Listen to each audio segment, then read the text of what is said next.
મોરબીના જેતપરના ખેડૂતોના ઉપવાસ આંદોલનને હળવદના વેપારીઓનું પણ સમર્થન મળ્યું છે। હળવદ માર્કેટિંગ યાર્ડના વેપારીઓએ એક દિવસ બંધ રાખવાનો નિર્ણય કર્યો। આવતીકાલે વેપારીઓ બાઇક અને કાર સહિતના કાફલાની સાથે રેલી કાઢશે। વાહનોની રેલી કાઢી તમામ વેપારીઓ જેતપર સુધી જશે। સરકાર ખેડૂતોની માંગ નહીં સ્વીકારે તો માર્કેટિંગ યાર્ડ વધુ દિવસ બંધ રાખવાનો પણ નિર્ણય લેશે। આજ રોજ અત્યારે હળવદ માર્કેટ યાર્ડમાં અત્યારે એક ખેડૂતોની અને વેપારીઓની એક મિટિંગનું આયોજન કરેલ હતું।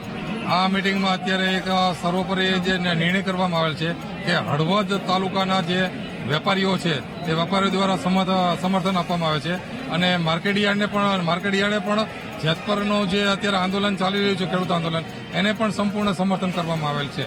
આ સમર્થનને એક રણનીતિ બનાવવામાં આવેલ છે કે રણનીતિ એવી હશે કે કાલે હળવદ માર્કેટ યાર્ડ બંધ રહેશે અને સાંજે 4 વાગે રેલી સ્વરૂપે અહીંયાથી જે હળવદ તાલુકાના ગામથી જે બધા ખેડૂતો પોતાના બાઇક ગાડી કે ટ્રેક્ટર લઈને રેલી સ્વરૂપે જેતપર ગામે મુકામે રેલી પહોંચવાની છે।